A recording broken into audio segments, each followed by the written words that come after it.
Bismillahirrahmanirrahim. Assalamu alaikum. I hope you all are fine and staying safe and happy. I am your Pakistan Studies teacher, Ms. Farheen, and I welcome you all to your Pakistan Studies class. So, dear students, जैसा कि आप जानते हैं कि हम unit number 8 पढ़ रहे हैं जिसमें हम ट्रांसपोर्टेशन को डिस्कस करें. सो आज का हम स्टूडेंट लर्निंग आउटकम देख लेते हैं. लास्ट लेक्चर में हमने क्या डिस्कस किया था? लास्ट लेक्चर में हमने रोड्स की इंपॉर्टेंस जो है उसको डिस्कस किया था कि कितनी वेल कनेक्टेड अगर रोड्स होंगी उतना ही अच्छा जो है मुल्क जो है वो उतना ही स्टेबल होता है. तो हमने पाकिस्तान की कनेक्टिविटी देखी थी, ना सिर्फ अंदरूने मुल्क बल्कि हमने ये देखा कि इंटरनेशनली पाकिस्तान किन किन मुल्कों के साथ कनेक्ट होता है. सो आज के स्टूडेंट लर्निंग आउटकम में हम क्या डिस्कस करेंगे? हम असेस करेंगे influence of Pakistan trade route such as Gwadar port. हमने गवादर पोर्ट को डिस्कस करना है और उसको हम रिलेट करेंगे फिर सी पैक के साथ, कराची पोर्ट के साथ, and then on global trade with China, Central Asia and Middle East to comprehend the factor that impact the internal trade including trade agreements, tariffs, transport, expense, political stability and market demand. So dear students, हम ये तमाम चीजें discuss करेंगे कि किस तरीके से क्या चीज होती है जो आपको स्ट्रेटेजिकली इंपॉर्टेंट बनाती है. तो जब आपके पास अच्छे वेल कनेक्टेड ट्रेड रूट्स होते हैं ना इंटरनेशनल कंट्रीज के साथ कनेक्ट करने के लिए, तो वो आपको स्ट्रेटेजिकली जो है वो बहुत इंपॉर्टेंट बना देता है. तो आज हमने पाकिस्तान के ट्रेड रूट को डिस्कस करना है और फिर हमने किस तरीके से ये मुल्क की डेवलपमेंट के अंदर किरदार अदा करता है हम वो भी डिस्कस करेंगे. मजीद मैं आपके साथ कुछ फ्री ट्रेड एग्रीमेंट्स और टैरिफ्स के ऊपर भी बात करूंगी. तो सबसे पहले अगर हम इंट्रोडक्शन की बात करें तो पाकिस्तान जो है ये स्ट्रेटेजिकली एक इंपॉर्टेंट लोकेशन पे मौजूद है. पाकिस्तान की जो ज्योग्राफी है वो बड़ी इंपॉर्टेंट है.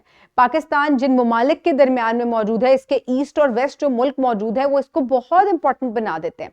और फिर एक और बहुत इंपॉर्टेंट बात क्या है कि पाकिस्तान के पास पोर्ट भी है, यानी कि पाकिस्तान समंदर को टच करता है, कोस्ट लाइन मौजूद है, तो कनेक्टिविटी में और ज्यादा इजाफा हो जाता है. So Pakistan is a trade hub as we all know. कल भी हमने ये चीज डिस्कस की थी. यहाँ ड्राई पोर्ट्स भी हैं, यहाँ सी पोर्ट भी है और बहुत मेजर शाहराहें यानी कि रोड्स भी जो है वो मौजूद हैं.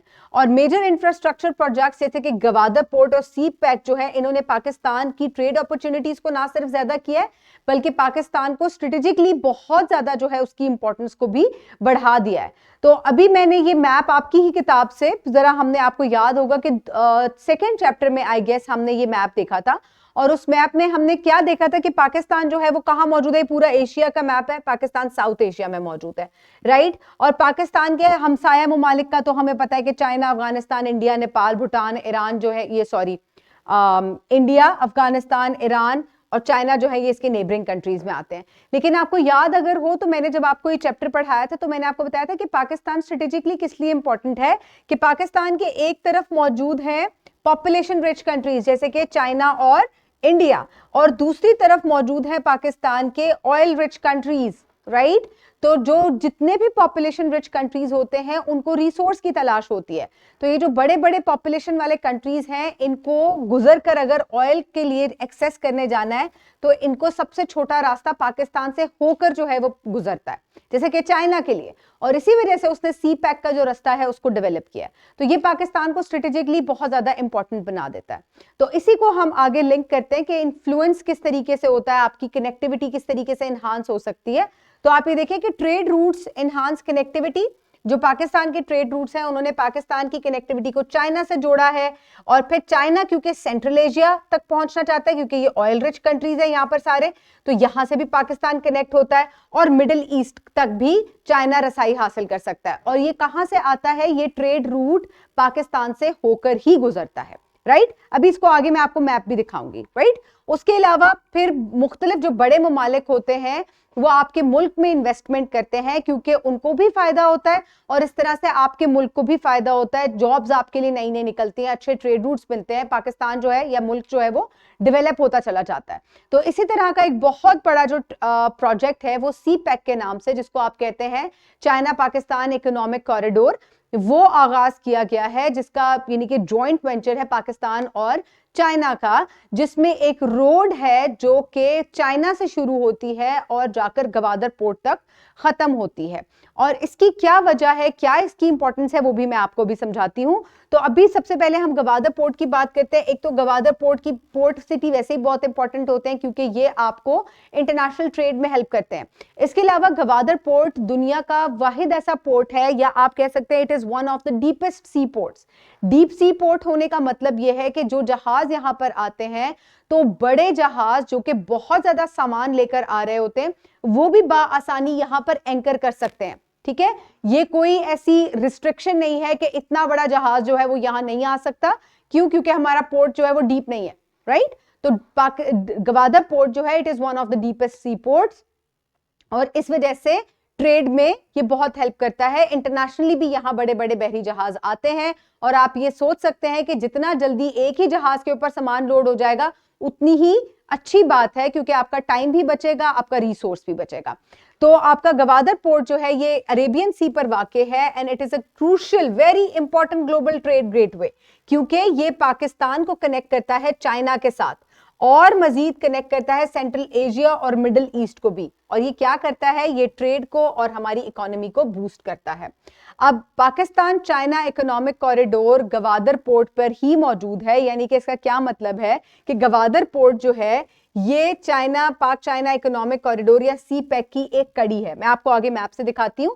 और ये पाकिस्तान को चाइना के जिंगजियांग प्रोविंस जो है उससे जाकर मिलाता है, जो कि एक्सट्रीम पाकिस्तान के नॉर्थ पर मौजूद है। इसके अलावा ये क्योंकि आपके पास एक इतना बड़ा इकोनॉमिक कॉरिडोर जब डेवलप होता है, तो फिर क्या किया जाता है? वहां पर अच्छी रेलवे लाइंस बिछाई जाती हैं, बड़ी बड़ी सड़कें बनाई जाती हैं, लोगों को जॉब्स मिलती हैं। ठीक है, तो ये तमाम चीजें जो हैं ये इन्हांस की जाती हैं। बड़ी बड़ी ट्रांसनेशनल कंपनीज यानी कि इंटरनेशनल कंपनीज जो हैं वो भी आपके मुल्क में आकर फिर इन्वेस्ट करती हैं। तो इससे क्या होता है? अल्टीमेटली ना सिर्फ ट्रेड को फरोग मिलता है, बल्कि आपकी इकोनॉमी को भी फरोग मिलता है, और मुल्क जो है वो वेल कनेक्टेड भी हो जाता है और स्टेबलाइज भी होता है। अब ये वो मैप है जिसके बारे में मैं आपसे बात करी थी, कि आप देख सकते हैं कि ये चाइना है, और आप ये देख सकते हैं कि ये गवादर पोर्ट यहाँ पे अरेबियन सी पे मौजूद है पाकिस्तान के साउथ में, और ये एक 1500 माइल का रास्ता है जो कि काशगर या जिंगजियांग तक जाकर जो है मिलता है। अब अगर चाइना यहां से आता है होकर और ये जाता है यहाँ ये मिडिल ईस्टर्न कंट्रीज तक, तो आप ये देखें कि कितना लंबा रास्ता है। चाइना बाआसानी आ जाता है यहाँ गवादर पोर्ट, और यहां से ये यहाँ पे ट्रेड जो है वो आसानी से कर सकता है। तो इसी वजह से ये एक इकोनॉमिक कॉरिडोर है, क्योंकि इससे दो मुल्कों को फायदा हो रहा है। ना सिर्फ चाइना को फायदा हो रहा है, बल्कि पाकिस्तान का भी इंफ्रास्ट्रक्चर डेवलप हो रहा है। पाकिस्तान में मुख्तलिफ जो इंटरनेशनल कंपनीज हैं वो आकर इन्वेस्ट करी हैं। इस तरह पाकिस्तान की भी कनेक्टिविटी में इजाफा हो रहा है। पाकिस्तान के जो पोर्ट सिटी है उसको फरोग मिल रहा है, वहां बहुत बड़े बड़े इंफ्रास्ट्रक्चर जो है वो डेवलप किए जा रहे हैं। इसके अलावा कराची का एक दूसरा बहुत बड़ा पोर्ट सिटी है जो कि है कराची पोर्ट। ये भी एक स्ट्री पोर्ट है, सिग्निफिकेंट हिस्टोरिकली ये बहुत इंपॉर्टेंट है। अगर हिस्ट्री से आप देखें, जब बरे सगीर पाको हिंद एक ही हुआ करते थे, तो उस वक्त से लेकर और उससे पहले से भी तमाम जो लोग हैं वो इसी के जरिए जो है वो पाकिस्तान में या इंडिया में आकर दाखिल होते थे, इसी पोर्ट के जरिए। And it is also a well connected trade route, जहां पे मिडिल ईस्ट और इसके अलावा जो मुख्तलिफ कंट्रीज हैं वहां तक आसानी से कनेक्ट किया जा सकता है। अब वो कौन से फैक्टर्स हैं जो कि किसी भी इंटरनेशनल ट्रेड को इंपैक्ट करते हैं? अब इंटरनेशनल ट्रेड में क्या होता है कि या तो आप अपना सामान भेज रहे हैं कहीं, ठीक है, लेट्स सपोज पाकिस्तान में गंदम जो है उसकी पैदावार बहुत अच्छी हुई, तो आपने क्या किया कि गंदम अपने मुल्क के लिए रखने के बाद जो सरप्लस है उसको आपने इंपोर्ट कर दिया, दूसरे ममालिक में आपने उसको बेच दिया, तो इसको ट्रेडिंग कहते हैं। ठीक है, लेकिन ये आप क्या कर रहे हैं? ये आप एक्सपोर्ट कर रहे हैं। ठीक है, तो आप जब एक्सपोर्ट करते हैं तो आपकी मईशत जो है वो मजीद बेहतर होती है, मुस्तहकम होती है, तो उससे क्या होता है? आपके मुल्क में पैसा आता है, राइट? तो इसके लिए क्या है कि अगर किसी मुल्क में लेट्स सपोज चाइना में आपकी गंदम जा रही है, तो क्या होगा कि बॉर्डर पे जब बॉर्डर क्रॉस करते हुए बहुत सारे जो है वो क्या किए जाते हैं, वहां पर टैक्सेस जो है वो लगाए जाते हैं। अगर ज्यादा टैक्सेस लगाए जाएंगे तो उससे क्या होगा कि दोनों बॉर्डर लाइंस के ऊपर अगर टैक्सेस लगाए जाएंगे तो उससे क्या होगा कि जो एंड रिजल्ट है, जो लोगों के पास गंदम जाएगी वो उनको महंगे दामों मिलेगी। लेकिन अगर दोनों ममालिक आपस में कोई फ्री ट्रेड एग्रीमेंट जो है वो साइन कर लें, जैसे कि चाइना पाकिस्तान के दरमियान जो फ्री ट्रेड एग्रीमेंट है उसको कहते हैं capita, China Pakistan free trade agreement. ठीक है, इस ट्रेड एग्रीमेंट के जरिए जो टैक्सेस और टैरिफ्स हैं बॉर्डर लाइन पे जो लगाए जाते हैं हर मुल्क में लगाए जाते हैं ये, वो बहुत ही कम हो जाते हैं, जिसकी वजह से क्या होता है कि अगर लेट्स सपोज चाइना से पाकिस्तान में कोई चीज आ रही है तो हमें वो चीज जो है वो सस्ते दामों मिलेगी, ठीक है। अगर जितना ज्यादा टैरिफ जो है वो इंपोज किया जाएगा हमारे ऊपर, तो उससे क्या होगा, लेट्स सपोज हम चाइना से कोई चीज लेकर आते हैं और बॉर्डर पे वो हमारे पर बहुत सारे टैक्सेस लगा देंगे, तो क्या होगा, आपको एंड रिजल्ट क्या करना पड़ेगा, आपको वो चीज महंगी करनी पड़ेगी ताकि आप पैसे पूरे कर सकें, और फिर प्रॉफिट भी चाहिए आपको, फिर आपको ट्रेड का जो आपने इतना लंबा आप एक जगह से दूसरी जगह तक आपने सफर किया था, वो तमाम जब आप चीजें पूरी करते हैं, वो पैसे पूरे करते हैं, तो इट बिकम्स सुपर एक्सपेंसिव। तो इस चीज को कम करने के लिए, फैसिलिटेट करने के लिए फ्री ट्रेड एग्रीमेंट्स पूरी दुनिया में किए जाते हैं, मुमालिक के दरमियान होते हैं, जिसकी वजह से क्या होता है कि आपकी ट्रेडिंग को इंपोर्टिंग, आपके जो इंपोर्ट एक्सपोर्ट है उसको फेवर मिलती है, और आप आसानी से जो है वो दो मुल्क जो है वो आपस में ट्रेड कर सकते हैं बगैर चीजों को ज्यादा एक्सपेंसिव किए हुए। इसके अलावा टैरिफ्स क्या होते हैं, ये वही टैक्सेस हैं जिनकी मैं अभी बात की जा रही थी, जो बॉर्डर के ऊपर लगाए जाते हैं, और they affect the cost and competitiveness of the imported goods. अगर चाइना, लेट्स सपोज हम चाइना से कोई चीज इंपोर्ट करते हैं, लेट्स सपोज एयर कंडीशनर्स जो है, गर्मियां बहुत आ रही हैं तो चाइना में से हम एयर कंडीशनर्स जो है वो हम इंपोर्ट करते हैं, लेट्स सपोज, ठीक है। अब बॉर्डर लाइन पे चाइना हमारे पर बहुत सारे जो है वो टैक्सेस लगा दे, तो क्या होगा, एसी तो बहुत महंगा हो जाएगा, आपको मार्केट में वो एसी जब आएगा तो वो बहुत ज्यादा एक्सपेंसिव मिलेगा। तो अगर ये इन ट्रेड एग्रीमेंट्स के थ्रू आएगा तो टैक्स बहुत ही कम, या टैरिफ जो है वो बहुत कम इंपोज किया जाएगा, जिसकी वजह से आपका जो एंड प्रोडक्ट है जो कि लोगों के पास या कंज्यूमर्स के पास आता है, हम कंज्यूमर है ना, हमने खरीदना है उसको मार्केट से, तो वो फिर आपको सस्ते दामों मिल जाएगा। उसके बाद ट्रांसपोर्टेशन कॉस्ट भी होती है, क्योंकि अब चाइना पाकिस्तान से जब आएगा वो, तो इतने लंबे रास्ते तक जब आएगा, तो आप ये देखें कि जब मैंने आपको मैप दिखाया, लेट्स सपोज अगर हम यहां से इंपोर्ट करते तो हमें कितना ज्यादा खर्चा सहना पड़ता, लेकिन हम बाआसानी लैंड रूट से यहां से जो है चाइना से इंपोर्ट कर सकते हैं इस कॉरिडोर के थ्रू। तो ये एक चीज क्या है कि हमारी कॉस्ट जो है वो बहुत कम हो जाती है, और अगेन जो भी चीज आप इंपोर्ट या एक्सपोर्ट करेंगे उसकी कॉस्ट जो है वो बहुत ज्यादा नहीं बेयर करनी पड़ती, तो इस वजह से ट्रेड को फैसिलिटेशन मिलती है। लेकिन अगर आप लॉन्ग रूट पे जाएंगे तो वो चीज उतनी ज्यादा महंगी हो जाएगी, क्योंकि ट्रांसपोर्टेशन कॉस्ट आपकी बहुत ज्यादा आएगी, ठीक है। ये इसी तरीके से कि आप लाहौर से इस्लामाबाद सफर करें, या फिर आप आगे इस्लामाबाद से पेशावर भी चले जाएं, तो कौन सा जो है वो आपको ज्यादा आपकी कॉस्ट ज्यादा आएगी ट्रांसपोर्टेशन पे, ऑब्वियसली इस्लामाबाद में कम आएगी, आगे फर्दर पेशावर जाएंगे तो वो और ज्यादा बढ़ जाएगी।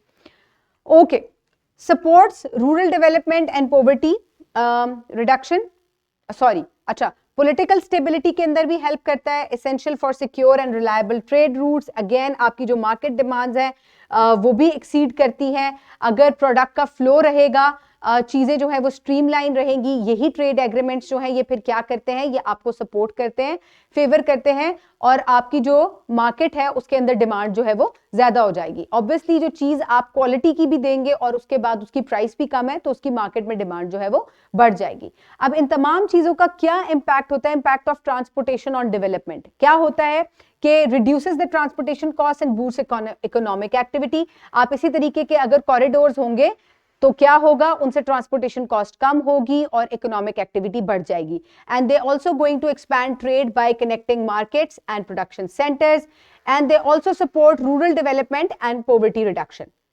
लोगों को अच्छी जॉब्स भी मिलेंगी और इस तरीके से गुर्बत जो है उसमें भी कमी आ जाएगी। And further they also facilitate access to education, health care and employment. जब आपके मुल्क में पैसा आता है तो आप तमाम किस्म की फैसिलिटीज जो है उनके ऊपर वर्क करते हैं, लोगों को अच्छी तालीम भी दी जाती है, हेल्थ केयर प्रोवाइड की जाती है और बेहतर जॉब्स भी मिलती हैं। And further enhances tourism and culture exchange also. So आप देख सकते हैं कि गवादर पोर्ट वाला इलाका जो है एक टाइम पर बिल्कुल बंजर होता था, और अब बलूचिस्तान जो है वो टूरिज्म के लिहाज से मकरान कोस्ट का इलाका जो है वो बहुत एक्टिव हुआ जा रहा है। क्यों? क्योंकि ये इकोनॉमिक कॉरिडोर बनने की वजह से बहुत सारे इंटरनेशनली जो है इसको जब डेवलप किया जा रहा है तो लोगों के लिए ये सैर तफरीह का भी मकाम बन जाता है। तो यही वो तमाम चीजें हैं जो कि कोई भी इकोनॉमिक कॉरिडोर या जितना बेहतर कनेक्शन होगा उससे जो है हर मुल्क को फायदा ही होता है। तो आज हमने इस चीज को डिटेल से डिस्कस किया। I hope you have understood it. इसी टॉपिक का जो क्वेश्चन बैंक है वो लिंक में अटैच है, do practice it. Have a great day, thank you so much and Allah Hafiz.